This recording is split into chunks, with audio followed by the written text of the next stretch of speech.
I made a really good Jamaican beef patty. I did a lot of research and testing to make it as traditional as possible.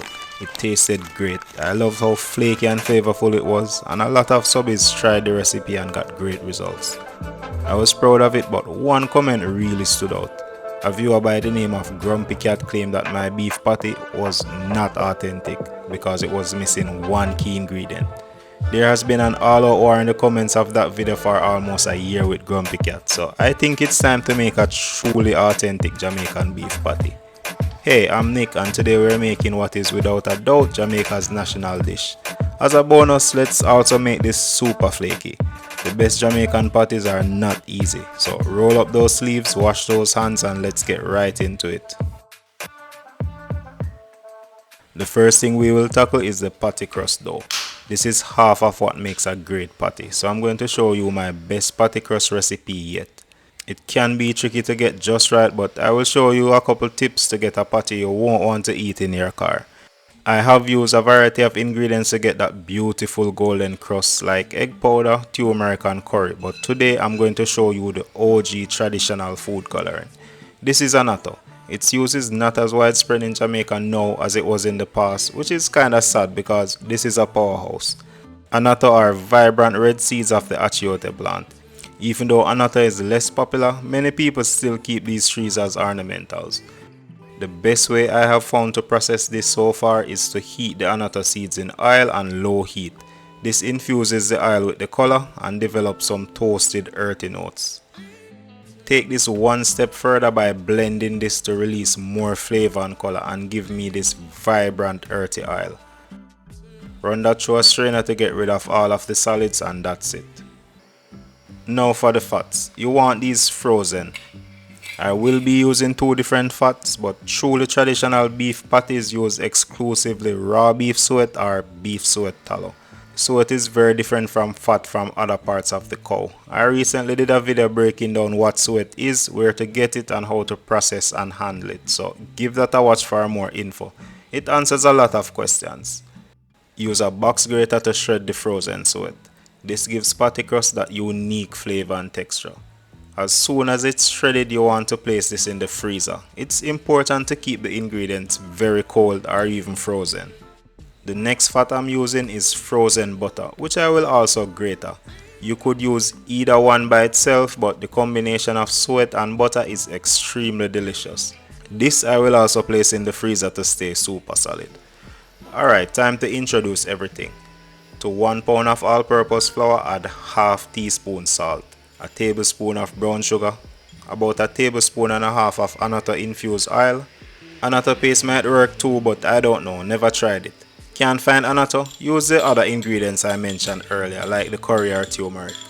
Next, add 4 ounces of shredded beef suet to the flour. Patty crust requires the fat to be around 40 to 50% of the weight of the flour. A pro tip is to chill everything, including the flour and the bowl. We want this cold to keep the fat solid until we bake it. I'm just mixing in the ingredients before adding any liquids. Don't be scared if you don't see any color. That will come when the dough is hydrated. With a very small amount at a time, go in with icy cold water. Hydrate the dough as little as possible. We just need enough water to bring this together and no more. Avoid overmixing and overwatering. As soon as the flour is hydrated enough, you will see the beautiful colors of the annatto. At this step, the dough should be really rough. You should be able to clearly see the irregular mixing. This is done now and it's starting to warm up and soften. We need the fat inside to still be solid. So next we just give this a wrap and it will go in the fridge to chill back down and re-solidify the fat in the dough. One of the keys to making perfectly flaky patty is to not let the fat get soft enough to dissolve completely into the dough. A good chill will take at least 30 minutes. The next step is lamination. The dough will be really hard and might be tough to roll out. Using the rolling pin to kind of punch it down first before rolling makes this easier. Lamination is just the layering of the fat in the dough. Most pastries that are flaky are usually laminated. I want the dough to be rectangular for easy lamination. Rolling out and then folding over the jagged edges work really well. This will start to get sticky as it warms up, so dust with a bit of flour to help with the rolling. Making great Jamaican patties is a big time investment. The big plus is that the dough, the filling and the assembled patties all keep really well in the freezer, so you could make a big batch then bake them as needed. Next, grab the frozen butter from the freezer. Place a little pile in the center third of the dough, fold over the bottom third over the butter and give it a good press. Add another heap of butter over the first one and then fold over the top third. To keep the butter we're not using from melting, put it back in the freezer. Next, we simply roll this out to form a similar rectangle to the one we started with. You could mix the butter and suet, use suet alone or butter alone to mix into the dough or to laminate. Dust the dough with flour if it's sticking too much. Sticky means we need to wrap this up soon, so grab the frozen butter from the fridge and repeat all those steps until the butter is all used up.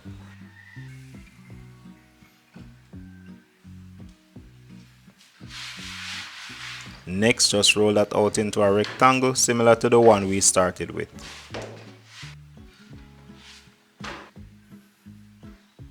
Give that a couple folds and that's it.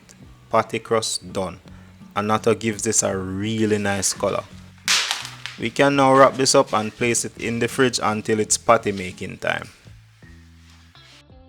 It's now time to make the filling, but before that I want to get back to Grumpy Cat's comment. Chances are you got to know feed and teach from that old beef patty video. And if you read the comments, you already know the missing ingredient is bacon. I found that comment thread extremely funny because Grumpy Cat was really just trolling. Bacon is not in authentic beef patties. What was even funnier was that people were really trying to convince him otherwise and he kept doubling down. So whether Grumpy Cat was wrong or right never really mattered to me. That did sound delicious, so let's make some authentic beef patty filling. You only need a few ingredients for your beef patty filling. Pimento, garlic, ginger and scotch bonnet gives the filling a lot of depth and also that distinct Jamaican beef patty taste. Soya sauce for color, salt and a bit of umami, and onion, scallion and green peppers for an additional layer of flavor. Oh, and we can't forget fresh thyme because other varieties of thyme are a scam. You could add other seasonings to fit your taste and whatnot, but this is really all you need. A lot of complex flavors from uncomplicated ingredients. The one thing I'm stuck on though is using freshly ground pimento or allspice. The flavors in most spices are volatile and as soon as they are ground up, the quality steadily drops off. Pre-ground spices range from smelling flat to smelling like dirt, especially if stored badly, and pimento is no different. Always do it yourself if you have the option. It makes a big difference. The final and probably the most important ingredient we need is ground beef. This is 20 ounce and I'm not sure of the percentage of fat, but I bet it's relatively high though. I recommend a leaner ground beef, but I get whatever my local supermarket gives if and when they have it. Cool, let's get cooking. Since we are going to be using the very essential bacon, let's render that off first. To get sexy looking bacon, start in a cold pan and medium low heat. Starting low and slow renders the bacon fat more evenly. Eventually the hot bacon fat will pull up and help to brown the bacon evenly as well. Let it go a bit longer if you want crispier bacon. That bacon grease has a lot of flavor, so I'm going to throw off some and use the rest to saute veggies for the filling. Save that extra grease and use it to cook with. Animal fats get a lot of hate, but they are generally considered healthier than seed oils. Start with 1 head of chopped garlic. Nobody likes burnt garlic, so keep it moving. Half tablespoon finely grated ginger. If someone can point out the ginger taste in your patty, you use too much. 1 medium chopped onion. 2 to 3 stalks of chopped scallion. I'm using 2 tablespoons of chopped scotchy. I'm using this much because it's currently the rainy season. Excess rain makes hot peppers a lot less spicy, but always taste to make sure. We can now go in with a tablespoon of freshly ground pimento. Next we saute this to develop some deeper flavors. You don't have to brown the veggies, but don't skip a proper saute.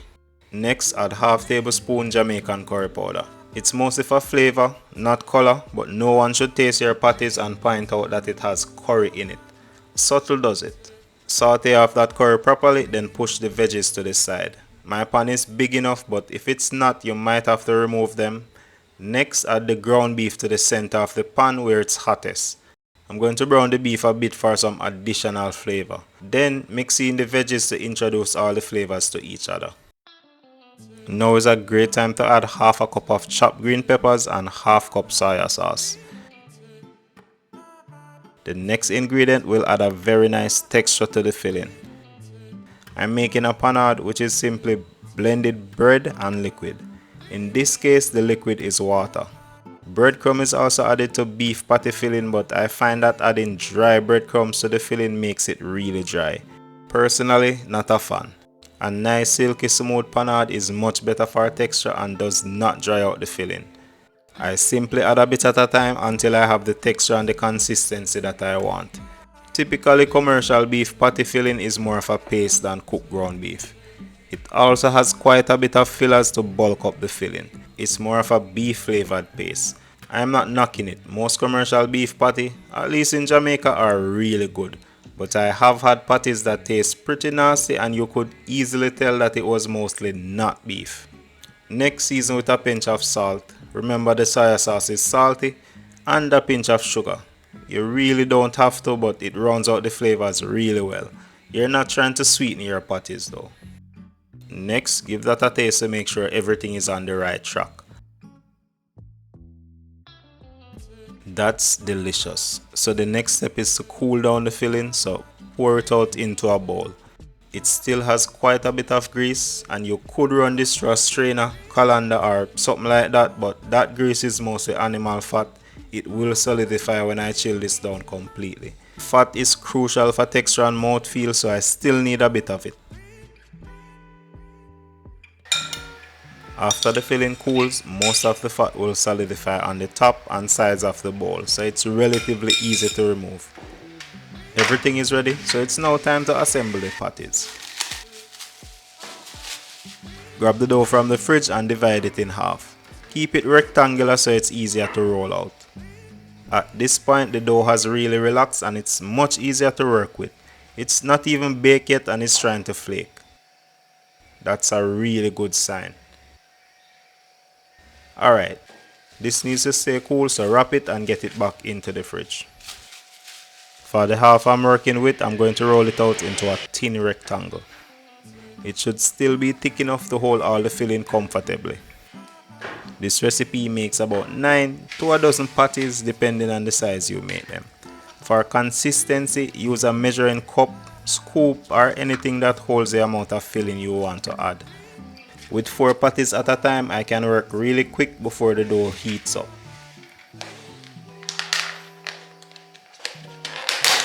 Of course, I'm making cheese patty, so I need some freshly shredded mozzarella. The packaged pre-shredded stuff is horrible, so I avoid it. Jamaican processed cheese singles are what's typically used, but use whatever cheese you like. I like cheese pulls, so it's mozzarella for me. Next, to make sure our beef patties are authentic, I'm going to add bacon. I probably should have made bacon bits, but it's fine. This works too. Next step is to simply fold over the dough and connect the edges. Pat out extra air and I'm going to use a ravioli cutter to cut and seal the edges of the patty. These take a bit of time, but if you love patties, you can make a large batch, place them in the freezer and bake them as needed from frozen. You can make any patty shape you want, but the traditional stuff is more of a rounded rectangle on one side. I've seen square patties and that's probably the easiest shape to make. If you don't have a ravioli cutter, simply cut out each patty and seal it with a fork. I'm going to tell you the best trick for super flaky patty, but first grab a greased and lined baking tray to put the patties on. The layers of fat in the dough are what gives the patty its flakes. Even though it's a big inconvenience to eat, it's part of the pleasure of patty, so flakes are very necessary. One of the reasons we sometimes don't get them is because the fat dissolves into the dough, mostly because it warms up and melts. To solve this problem, wrap and place these in the freezer. Freezing the crust keeps the fat solid for longer. As soon as that dough is solid, it's ready. Preheat the oven beforehand. 350 degrees works for fully frozen patties and 375 works for those not frozen. The frozen patty starts to flake because the fat stays solid for much longer. They don't get much of a chance to melt and dissolve, so we end up with much more flakes. These are ready when the crust is cooked with a light golden brown color.